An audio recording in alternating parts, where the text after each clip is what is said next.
Welcome to the FitDoc podcast. And so I am very happy to welcome my good friend. His name is Luke Degelia. And I met Luke probably about 5 years ago. Yeah, Luke, right? at least, yeah. And obviously I exercise a lot, and so I met Luke in the gym. So my wife and I used to train at a gym here, and he was one of the trainers there, been there for a while. We got to become friends, and I think one thing I admire about Luke is this guy knows almost as much medicine as most doctors. That's true.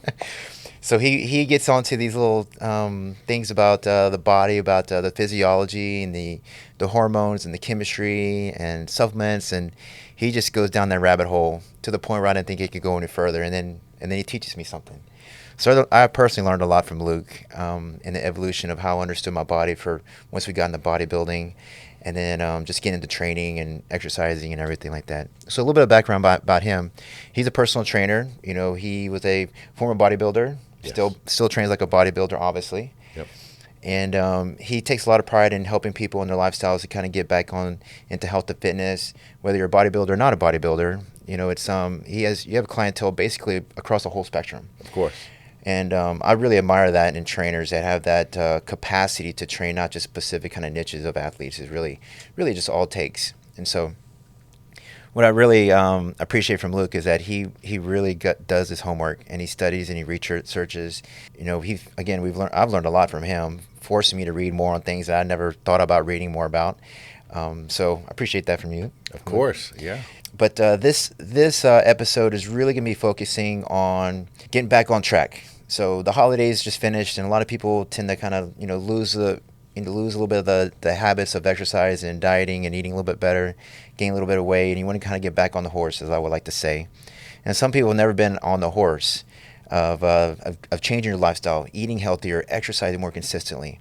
And so it's January, beginning of 2023, and if anybody's out there looking for motivation to get started in eating better, living better, exercising, I just want to bring someone I respect, and he's very knowledgeable, and he actually knows how to get you back on track or get or get started.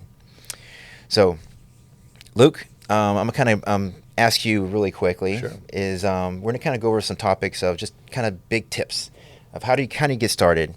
How do you go from off season, from bodybuilding, or if you just are just fluctuating in weight, you're very inconsistent, and kind of getting back onto consistency? What would you say some of the few tips you would advise people? I try to find people's incentives and motivation. If you've got a time frame, for example, if someone's getting married, if they're getting ready for the summer, whatever that time frame may be, that's something with people that provides an incentive that they can't BS. Mm-hmm. They know, just like competitors, we have to look a certain way by a certain date, so that holds them accountable, right? And it just depends on the goal. And for me, I have to play 20 questions with people to find out where that niche motivation is in that goal. So once you make it simple, you make it easy for someone to come in, because there's so many fitness myths out there that people come across. Especially with social media, it's just it's almost overwhelming, I would say, for some people who are trying to get into to a better healthier lifestyle. If you just watch social media, it's just all over the place. Yeah, it's with as much as I think I know, as much trial and error that I have with people, it's asking the right questions, just like a doctor. If you don't ask the right question, if you don't get the right diagnosis, you're not going to have direction with this person. Now we're both limited, and out the gym they go. Yeah. So for me, I have to find out where the motivation is, and depending on the situation they're in, whether it's a work schedule situation, family situation, whatever it may be, health limitations, I have to find out where the starting point is for that person. But again, going to fitness myths, and for example, what people see on social media, they build this huge pedestal of this goal, and that's fine, but they go from nothing to that, and they're afraid to get started. Right. So what I try to do is find out exactly where they're at, and I just tweak certain things to get them to adapt. And once they start seeing results, they're motivated. Once they have that momentum and they're motivated, nothing can stop them. Yeah. But it's finding that per person and how to deal with them. Yeah, I've personally recently had a good friend of mine that he was like 30 pounds overweight, and it just clicked one day. He's like, I'm just done. I'm done sleeping bad. I'm tired of snoring at night. Yeah. I don't feel good. My blood pressure's up. My doctor's on my butt. My labs are all messed up. He's like, I was just done. So I decided I'm going to call Roland the first thing in the morning. And that's what he did. He's like, I need you to help me. And I knew, I've known him for 20 years. I knew right then and there, that switch clicked. They're ready. They're ready. And they are ready. He's like, just tell me what to do.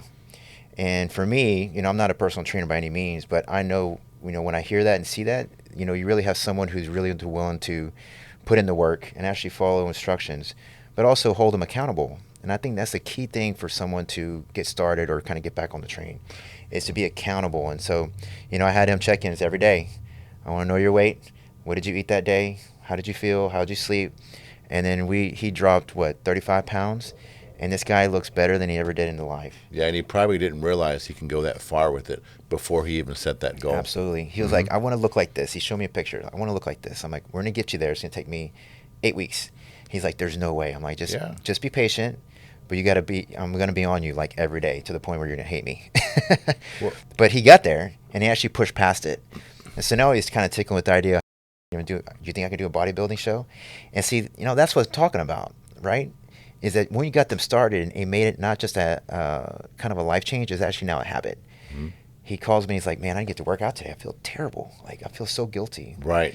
And that's the difference, especially for people who are trying to get started. I think the accountability is a huge, huge driving force for someone who needs a little bit of motivation. Right. What do you think? Accountability is a big deal. I've had clients obviously express all their goals to me. Right. And I get people I've even heard something wild as, I need a trainer to motivate me. Mm-hmm. Well, shoot, if you're not motivated by the scale or your clothes or the mirror or just how you want to feel, there's not much I can say to motivate you. And that goes back to your point of him saying, well, now I'm finally ready to take this 30 pounds off. And I think everyone has that wiggle room of what we can and can't get away with. Right. So, for example, someone, let's say they've got a 20-pound max deal, they let their bodies go. So that first 5 pounds, they're going, man, I probably need to get back in the gym. Yeah. 10 pounds hit, maybe next week. Anyways, they get to that final marker where they're saying, okay, everything's out of whack. Now I'm ready. There's no more excuses. Let's do it. That's where you find that person where they're ready to make that switch, almost like a paradigm shift. Absolutely. Mm-hmm. Absolutely. One of the things I was telling him, my friend, is that you'll notice, like, once you kind of get into a routine, maintaining routine is key. It's key to longevity of staying, in the kind of more of a healthier lifestyle. Routine is very, very, very boring to some extent. Right. Right. And I think most people who don't eat and train like we do find it just monotonous. And they just can't do it. And it's not the physical aspect. I think it's more just the mental. Mm-hmm. You don't have to eat clean 100% of the time, right? Right. I'm in permanent off season right now. Yeah. So I eat clean 80% of the time. 80% of my week. 20%, I don't care. I just eat what I feel like eating. Mm-hmm. And my body's able to accommodate because I'm exercising every day, right? And I'm staying consistent, drinking my water, eating the same foods every day. I think that helps me with the inflammation in my body, keep my stress, for the most part consistent, both my personal and my work life. And I'm able to kind of maintain physique I'm very happy with. And I feel like it's going to keep me looking and feeling younger longer. Right. Of course. Right? Yeah. Being routine, regimented, and having a purpose behind it, not only for the fitness aspect, but from the other parts of your life, that will carry over because that is a mindset. For example, just something simple as making your bed in the morning. Right. How that goes into what you do with the rest of your house or how you keep your house in order or just carrying that mindset with just sitting back and going, okay, this category isn't in order, that category isn't in order, and fitness is one of those categories that you can set the bar as high as you want to. Yeah. Yeah. What I love about how I maintain my body and my health and fitness is that you can't buy it. No. You got to freaking earn it. It's such a cliche, but you earn it, and it comes with a lot of consistency and discipline.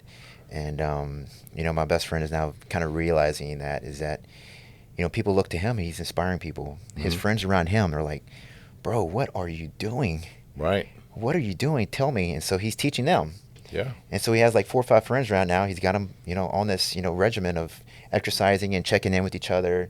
Hey, let's go run this weekend, or let's go bike this weekend. And then all of a sudden it just the kind of the culture starts kind of spreading. And that's really, I take a lot of value, especially with my patients who I work with, and I do these transformational surgeries with them. They get into health and fitness, and their body starts changing, and the people around them start noticing, right? And then all of a sudden they become these fitness influencers on social media. Right. And they don't have to, I don't expect you to ever to say that I did this or trigger this. I just love seeing that. I find it so rewarding to see them inspire others. Well, because they've conquered a big thing that's held them back for so long. And, you know, when you work on someone and you have them looking better, now they're feeling better.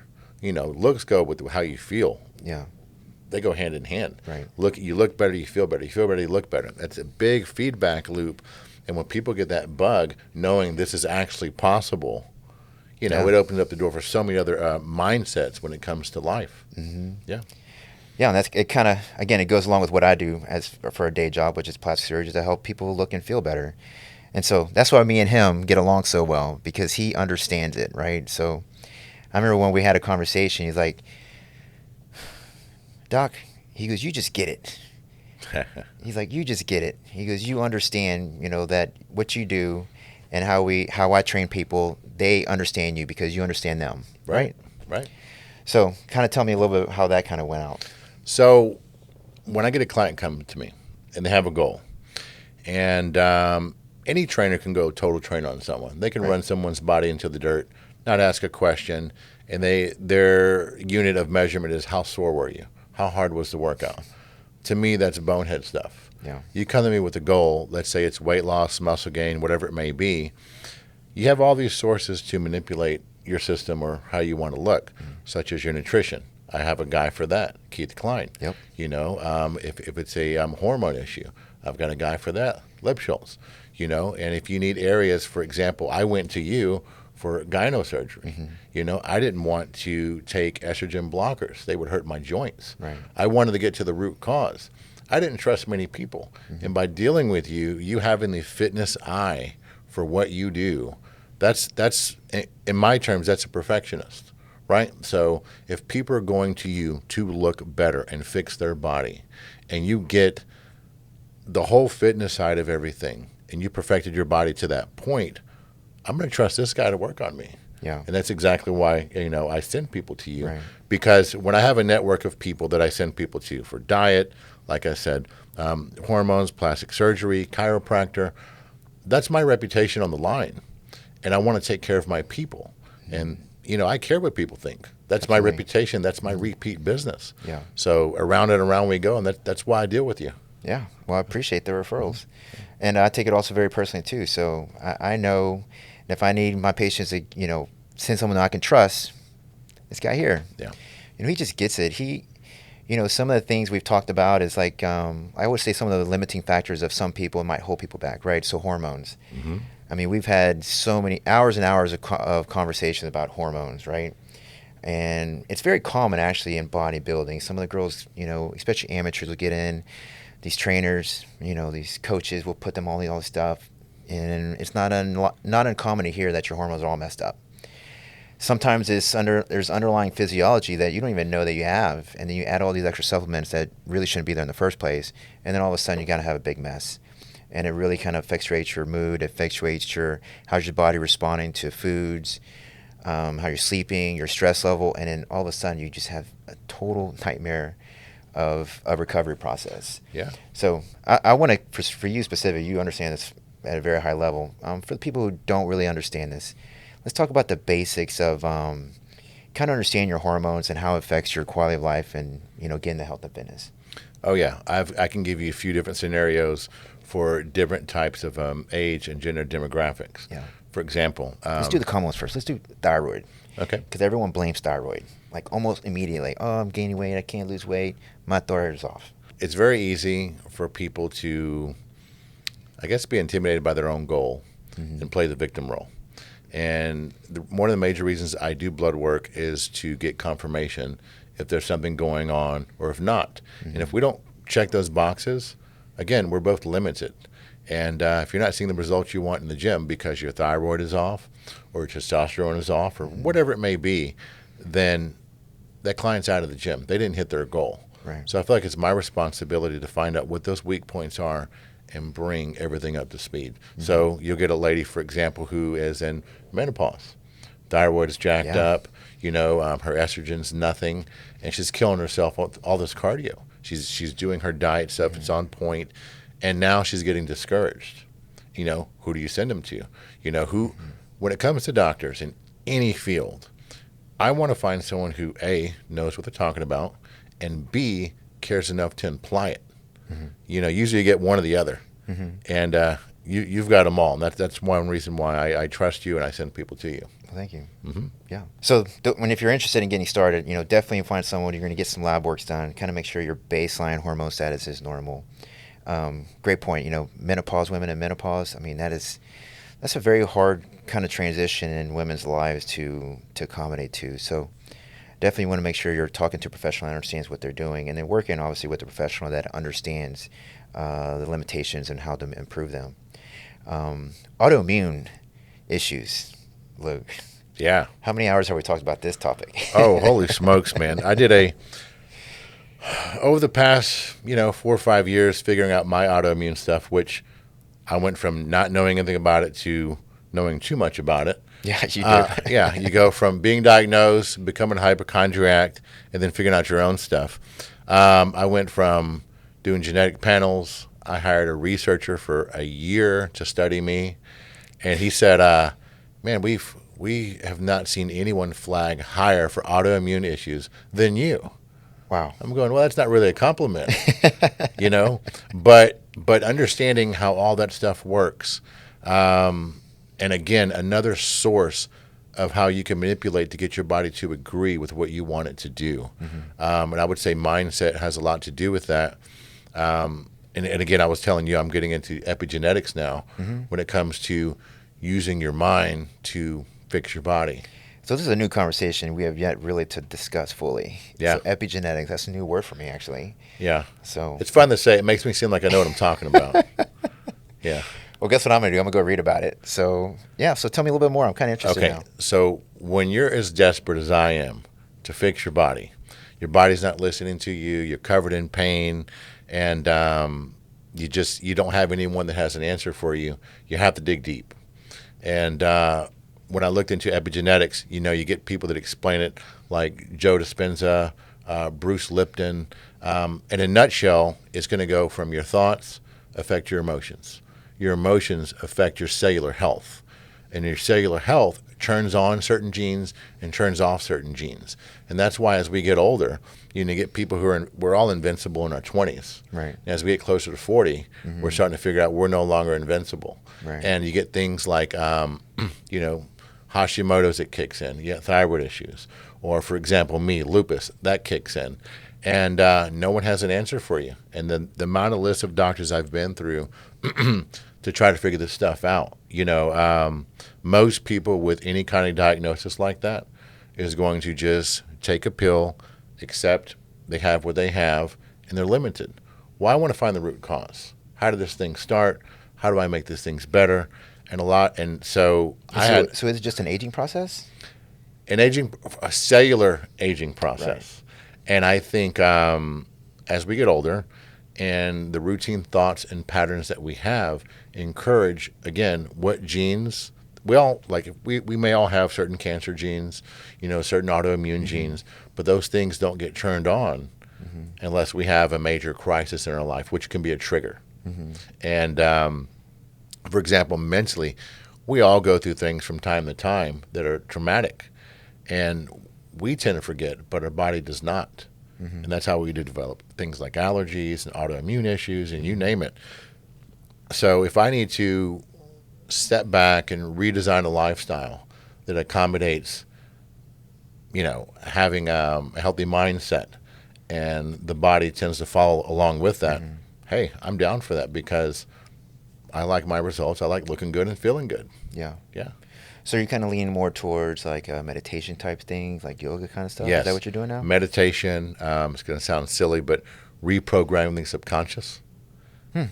So we have our own subconscious, and the thoughts that we dwell on all the time, it's running off of that. We have our daily routine stuff that we do, and I guess you would say the programs that we run every day to make our lives, work with our job and family Yeah. and et cetera. But we never really step back to examine ourselves as to why we really do what we do. Why do we feel a certain way towards certain things, or our outlook on life in general? And I really had to do some major digging if I wanted to fix these autoimmune issues.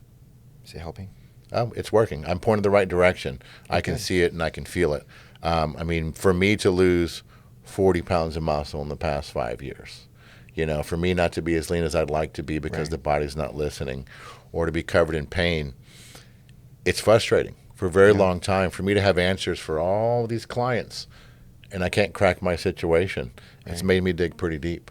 I like that. It's a humbling I like experience. that. I think now, especially in society with which is all the constant bombardment of information and just noise Yes. around us, like social media specifically. Oh, man. Like constant noise. You have all these people talking. You're listening. You and I probably listen to a lot of YouTube podcasts. I do.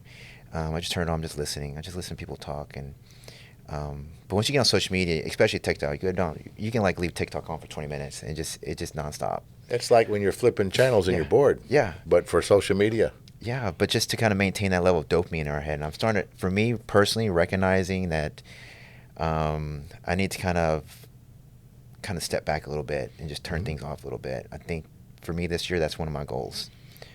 Call it meditation. I don't know. I'm thinking about doing one of those think tanks where you kind of lay in water and it turns everything off and just sit there for like Deprivation 20 tank. minutes. Yeah. I Yeah. haven't done that. I want to do it. Yeah, I'm thinking about doing one, see how that feels. But I think for longevity, that's where I'm really focusing now, is my longevity of my body and mind, is doing things just for self-improvement. So that's one of my missions this year, is to do that.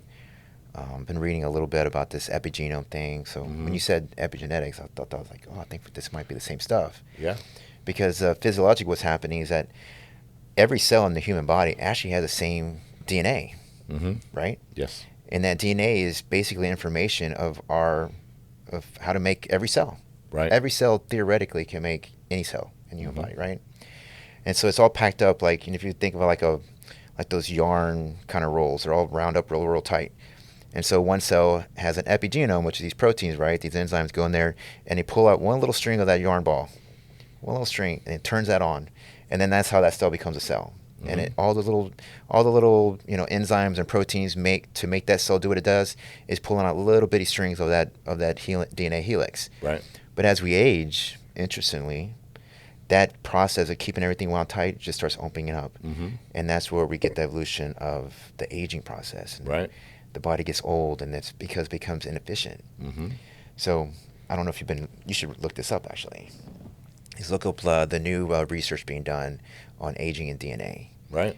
We're close to figuring it out actually. I think humans, the way they're going, humans could be to last 200, 300 years. You're talking about things like telomere links and blood sugar issues that lead to chronic aging and all of it, cancer. right. I think we're getting very, very close, closer than what they say publicly, Right. which is exciting to me. So I think, mentally, I think we can get close to that.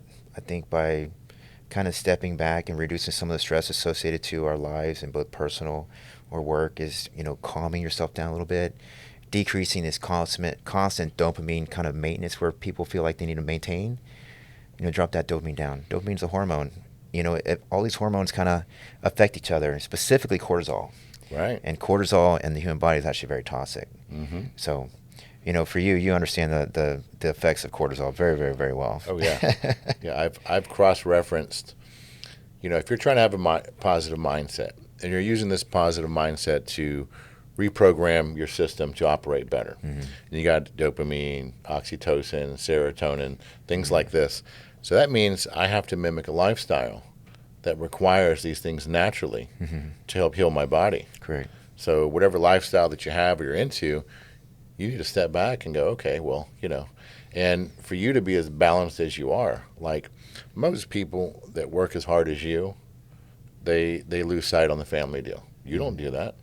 You're a huge family guy. If they're doing that, they're not having any vacations or fun or this or that. When I text you and you're either working your butt off or you're behind your wife for the Olympia and all these things, I'm like, how does this guy do all this stuff? Like, where's his cape at? You know, and I say that because most people go extremely extreme when it comes to their sources of if you're going to work hard, you drop this category, or if you're going to have fun or whatever it may be, you're going to drop that category. Right. You seem to do it all. So for you to step back and talk about dopamine and how to reset things, and you know, that's a ton of self-awareness. You know, you're constantly going, okay, where am I going wrong or right, or how do I make this better? And that's a lot to do that. Most people don't have self-awareness or the will to do anything about it. Right. And going back to the dopamine, there's cheap routes to get it, Right. like that like button on social media, Yep. you know, or the validation button or whatever it may be, or a hard day of work, or you working with a client that didn't think, you know, this was possible until you made it happen. Right. And you getting that justification of, oh man, well, I've accomplished all these things. To me, that's a higher reward when it comes to dopamine than any cheap like button on social media can be. Right. But a lot of times people are unaware and they don't know what the differences are. Right. And that's a big deal. Totally agree. I mean, I'm telling you right now, the society way social media has influenced society, how our kids are kind of being raised in this different environment. You know, I have teen daughters, and man, it's hard, man. I'm telling you, like I have, it's almost a daily struggle. Like, how do you motivate, you know, kids who have all the answers on TikTok? Right. I can't really teach them anything because TikTok teaches them, right? You have to compete with all that outside influence. And I mean, and that but their friends are telling the same thing. They're, you know, I saw this on TikTok, and really, and if that's why I feel like Corey and I relationship. You know, we've been together 25 years, and for us, is very, very important that we kind of maintain a healthy relationship. And so, you know, people who follow me know that I love my wife, almost to the point I'm obsessed with her. But I admire her. She inspires me daily. Like, this woman just works her butt off, but she enjoys it, and that inspires me to work harder and to kind of earn her. I always kind of say that every once in a while in posts. Is I feel like I have to earn her.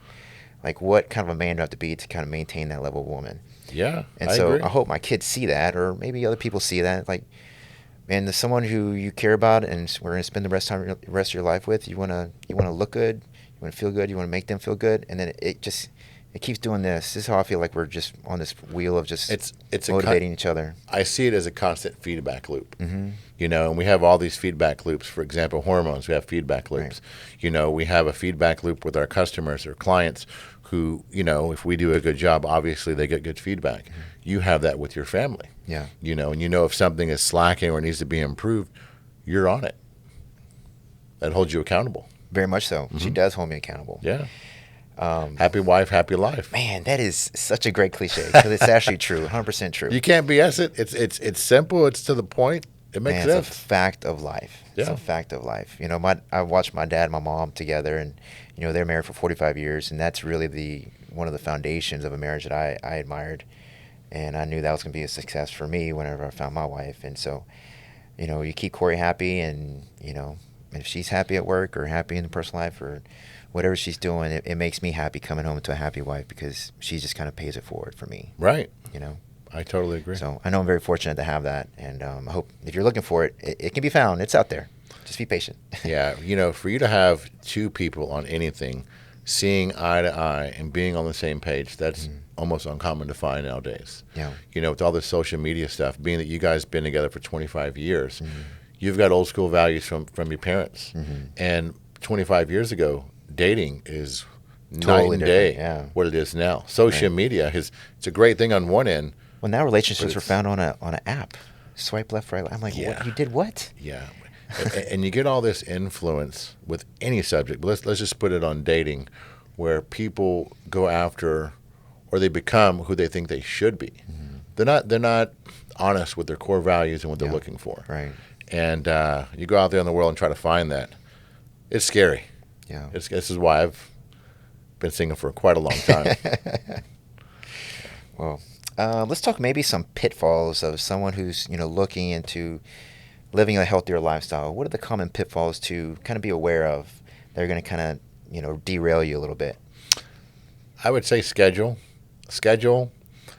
I would work schedule, family schedule, and influence from the people that they're around, right? So if people are used to the corporate lifestyle that no one's exercising, no one's doing their diet, or if they don't have anything holding them accountable to even getting into the gym, like I get a lot of clients who, once they're again on the single market, well, now they're on the radar to checking themselves and looking better. Right. I've got, Sure. like, for example, I find most people below the age of, I don't know, 50-ish, looks first, health second. Once you pass that 50-year-old marker, health first, look second. Yeah. Everything comes in perspective.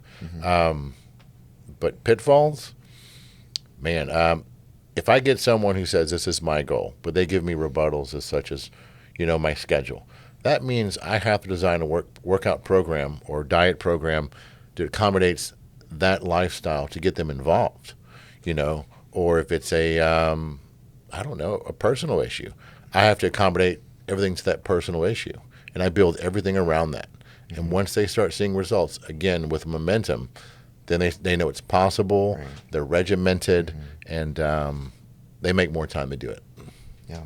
I think this is a great one. Schedule, just kind of scheduling out your days, kind of be a little more routine, right? Right. Yeah. And for example, if I get someone for the first time, let's just give an example. The average person eats twice a day. They skip breakfast, they have lunch, they have dinner. And I can go total train on someone, 6-7 meals a day, portion control, all these things. Yeah. But if I'm getting them to do things that most trainers can't stick to, that client's not going to obviously Sure. do this. And out the I see gym that they all go. the time. It's so funny. Right. So you're taking something small, such as 2 meals a day. Let's go for 3 meals this week. Next time you see them, oh, well, my appetite's up. You know why? Your metabolism's up. Okay, let's work towards 4 meals. All right, you doing that? Let's take carbs out of that last meal. You doing that? Okay. Or you find someone who is overtraining, hours of cardio every day, and they're eating once a day, and they're just confusing and killing their body at the same time. Yeah. Less can be more in a lot of things. And it's finding that weak point. You get a guy who, I don't know, wants a bigger chest, and he's doing chest 5 days a week, right? Yeah. He has no time for recovery. He's overtraining. He's probably eating twice a day, probably has low testosterone. And you tell this guy, well, maybe you should try to train chest once a week. It's going to blow his mind. Seriously. You're telling me to do less to do more? Right. And you have to find people to get out of their own way and be willing to accept, okay, if you want to look like this, you hired me for a reason. Let me take control. And very few people are willing to do that. Yeah. I think it kind of leads me into another question for you or topic I would say is for me and for surgery, what I do, my weight limit of BMI which is a body mass index. It's a ratio of muscle mass to kind of your fat, percentage. And so it can be a little off or skewed in some athletes, right? So technically I'm overweight, but I have more muscle for my height. So it's a height-weight ratio. So I get a lot of patients who are, close to that 35, and I get a lot of patients I just turn away at 40. It's a different story. If Linda tells me this patient has BMI 40, but they're an athlete, that's it. Okay, you're good. Because their body fat percentage is probably somewhere around like 15%. But I would say most people, right, the majority of my clientele, probably 80% of my clientele is just normal people. And they're struggling with weight. And they feel like plastic surgery is the answer. And it's not, right? Plastic surgery is not the answer. So it comes down to, and the reason I tell them no at 35 is because it has been clinically shown in study after study after study is that the complication rates associated to high BMI are not linear, they're actually exponential. So we're talking about wound healing issues. You're talking about infections. You're talking about poor recovery, higher risk of blood clots. All those kind of things start adding up the heavier you are. And that's why I'm not being mean, not doing your surgery. And if you have a BMI 40, I'm not being mean. It's just really I want to decrease risk of those risk factors that have complications after surgery. And if you come and see me and you're overweight, I'm going to tell you need to lose weight. And then I feel like they're frustrated because they feel like everyone tells them to lose weight. How do I do that, Dr. Morales? Well, let me show you. Let me send you over to a nutritionist. There's some trainers that I know. That's how you get started. Yeah. The answer is not phentermine. Their answers is not to do these diet fads. It's not Ozempic. This is new. We could talk about that all day too. You've read about it, right? Yeah. Already? these medications that are supposed to make you lose weight. This is really they're short term. You cannot maintain these medications for over a long period of time. The best way to lose weight is you change your lifestyle to eat healthier and exercise. And that's really the two fundamentals. And it's all about intake versus output, right? Right. If you're in a deficit, you will lose weight. That's all there is to it. You just got to change your lifestyle and what you're eating, how much you're exercising. So it for me personally, when I hear patients tell me, Dr. Morales, I know I'm overweight, but I only eat once a day. Right. Yeah. What are you eating? And they're like, I only eat once a day, Dr. Morales, and I don't eat that much. I eat yogurt. To me, I can't accept it because there's physiologically no way that you're gaining weight and you're only eating once a day. Right. I mean, I don't, but it happens. I'm telling you, Luke, it happens all the time. I hear that all the time. No, I agree. You're looking at the big picture, and you truly are looking for the overall health of the person. Because I guarantee you, most doctors in general who do what you do, they'll turn into McDonald's. I'll just take your order and give you what you want. Right. And out the door you go. And you never solve the fundamentals that put you in that position to begin with. So if you're able to teach someone or help someone with a diet issue or this or that, to put them in a positive health bracket, to have them to work with, and they get great results from working with you, and they want to know how to maintain that and go beyond, that's who you want to work with, because they're truly going to have a much better outcome, and it's going to improve their lives in so many ways just compared to getting cut and sending them out the door. Agreed. Yeah. Some people, I mean, especially now in society, everybody wants a quick fix, right? They're used to ordering something from McDonald's and you get the answer right immediately. Yeah. It does not work like that. You know, it takes time to gradually lose weight. You got to change your lifestyle. What you're eating is probably 90% of your health is really what you eat. You got to change what you eat. Figure out if you have any anti-inflammatory issues. Now and we've talked about this microbiome in our intestines. Yeah. The physiology and the science behind it is unbelievable. What we've learned recently, and probably say past 10 years. Mm-hmm. You can see it in bodybuilding, right? So in bodybuilding at that elite level, like now they're understanding like the gut biology, like what is causing problems with distension or digestion and metabolism. And, Right. And really, the intestines is a major source of our health, believe it or not. So I can test for that as well. In my competing days, when you're doing 8 meals a day and 10 ounces of protein and, all that, the body has to keep up. Yeah. And one of the things that most people have, the general public, including myself, I had at the time, was something called H. pylori. Have you heard of this? Oh, yeah. Right. So it's going to promote gastritis. And if it's not, solved, that's going to show on stage. That's going to hinder so many things. And, one of my critiques when I was competing was you had that distended gut. And I was under 3%. And that was hurting me. I didn't know why. So I had to dig deep. I had to go to the microbiome route to see what was happening. Well, this is also promoting acid reflux, bloating, all these issues. And that's one thing that I had to fix that changed so many things on my body. Yeah. Mm-hmm.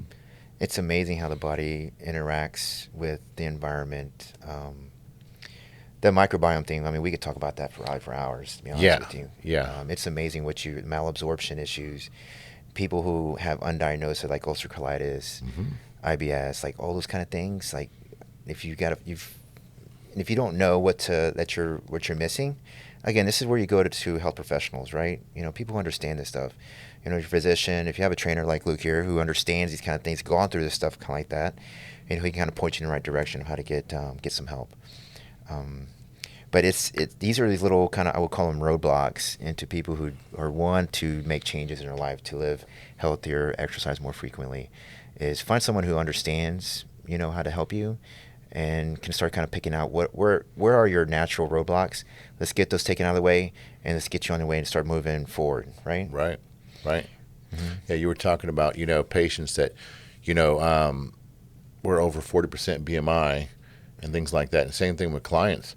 I'm usually the trainer that has to fix what other trainers or other people have messed up, right? So, for example, I'll give you one example of a guy that I trained. I think he was probably mid-20s body fat. His routine was eating once a day. Once a day? Hour of cardio a day, sauna every day, and 1 colonic a week. And he was doing the 500 calorie HCG thing. Yeah. And this guy is just running his body into the ground to lose weight. So when I get this guy and I'm interviewing him, I'm another person that's telling him, you need to give me money and you need to do it my way. And this guy has probably been to 6 different people telling him the same thing. So I feel it's best to ask him test questions to open his mind up. So the last person he saw was probably some weight loss doctor that had one size fits all for obese people. And this guy is not obese. He's just running his muscle into the ground. So the question I ask him is, okay, you're 20-something% body fat and you're fixated on wanting to get down to 170, right? I think he was weighing currently about 200 pounds. And I said, what if I told you that I can have you down to 8% body fat and have you weighing 190? Would that be of interest? And he thought about it for a second. Wait a minute. I'm going to be leaner, but I'm going to weigh more. And it clicked. It wasn't just a weight loss thing. It was a composition thing. So now he's open to receiving what I'm telling him, not just another person telling him what he wants to hear. Right? So I take him from 1 meals, to 5 meals a day, slowly. He's doing 20 minutes of cardio a day, right? He's getting his body to agree with what he's doing versus fighting it and forcing it to do something else.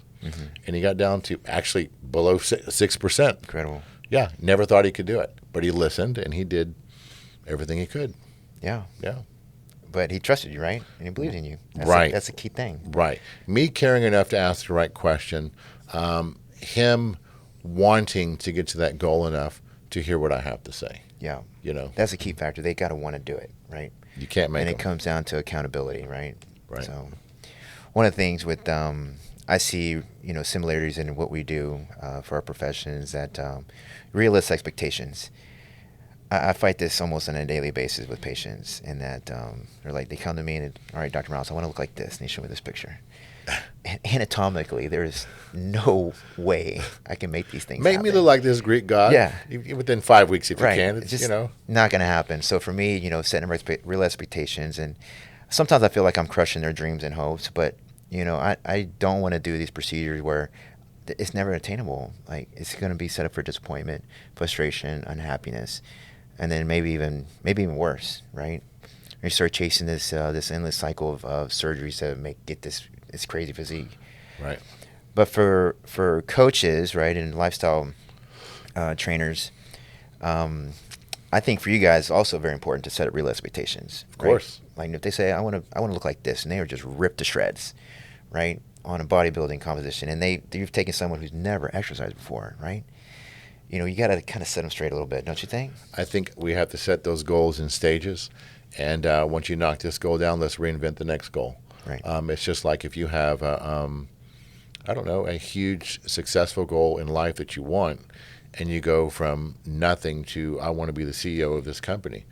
Well, let's take baby steps, or smaller steps to at least get that goal going. I'm glad you hit on that, because I'm a big fan of goals. I'm a goal setter, goal crusher, and I've learned that you can have these big lofty goals, but it takes small goals to get there. You can't go from here to there. I've done it to myself, so I know. As much as I want to take those big steps, you need to at least take a step to get that going. Yeah, for sure. It's a wise advice to kind of go for short-term goals. Like, if you're trying to look great for the summer, all right, let's shoot for spring break. And if you're starting now, how are you going to look at spring break? Right. Might be at the pool. Let's get you there. This is what you're probably going to look like. Let's get you there. And bam, you knock that down. Then you get that confidence, right? Oh, let's keep going. And then next thing you know, you're in summertime and you're looking the best you ever looked. Yeah, not to mention, to circle back to the dopamine subject, you set those goals, those hard-working goals, that you can see the work that you put into it. Yeah. That type of dopamine is going to replace all the cheap, cheat meal dopamines, or going out with your friends and drinking for the weekend dopamines, or whatever it may be. This healthy lifestyle trumps any of the unhealthy lifestyle, and you still get the reward system out of it. Absolutely. Yeah. I don't know. You experience the same thing, but exercise for me is kind of like my church. I get a lot of calming to it. Just that dopamine, serotonin, what you want to call it, but Yeah. makes me feel good. Like if I don't exercise, I don't feel very good. I can feel my body just tensing up. Yeah. And you need that release. And hopefully people can understand that. Is that once you find, you don't have to be a bodybuilder. I'm not saying that everybody has to be bodybuilders. I'm just saying you've got to find some kind of exercise you enjoy, and afterwards you feel like you overexert yourself to some extent, and it feels great. It's kind of like that dopamine high a little bit. Yeah, you're being productive with your body. And when you're not productive with your body will let you know. And you just don't feel the same. Like being mentally productive or physically productive, or even spiritually productive. Mm-hmm. You have to have that mind, spirit, body thing going on. And working out contributes to a big part of that. Yeah. Well, I love talking about, we could talk about this all day. Of course. But, let's go for another 10 hours. I think kind of the ultimate kind of point of all this is that if you're thinking about making changes in your life, this is time to do it. Don't put it off until springtime or the summertime. Let's start now. Because I'm gonna leave you with one little fact I've known is that if you ever look at the really, really wealthy people who have like ultra rich tons of money, Mm-hmm. and they have a medical condition and they're getting sick and they're unhealthy, you ask them, you interviews with them, what would you change in your life, and they would all pick health. Because you can't buy it. You can't buy it. You can't buy health. But the way to have better health is to change your lifestyle, live healthier, exercise, and then you can have those things in longevity. And I cannot stress that enough. Is that money can't buy this. This is something you have to put the effort into. You have to do it every day. Yeah, I was taught that at a young age. When those autoimmune things hit me, you lose. If your health's not on point, your quality of life is not on point. Forget ambition, forget finances, forget all these things that you're setting up for yourself. If you don't look good and feel good, your quality of life is not going to be where it needs to be. And money makes things easier. But if you're not enjoying life, how many people I'm sure we both know a lot of people that are well off. Oh, yeah. And that are miserable. Miserable. Mm-hmm. Mm-hmm.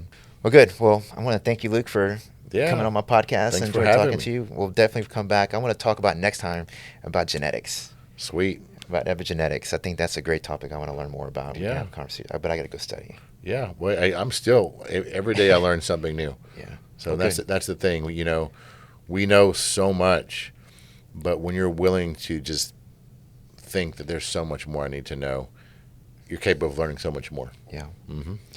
Well, and if you're interested in learning a little bit of making some changes in your life for exercising, nutrition, it's good. My good friend Luke, he can help you. So where can they find you, Luke? So I am training out of a gym in the Heights. Okay.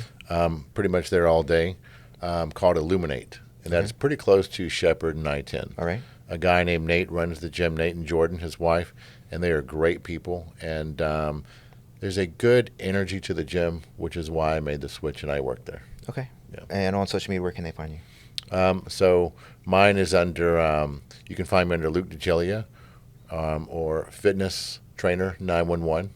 I tend to change it up just to be funny because you find so many fitness influencers that just have no idea what they're doing. Yeah. And give me a shout and we'll get you going. All right. Well, thank you again. And if you guys like this podcast, you want to hear more, send over some topics. Appreciate your time.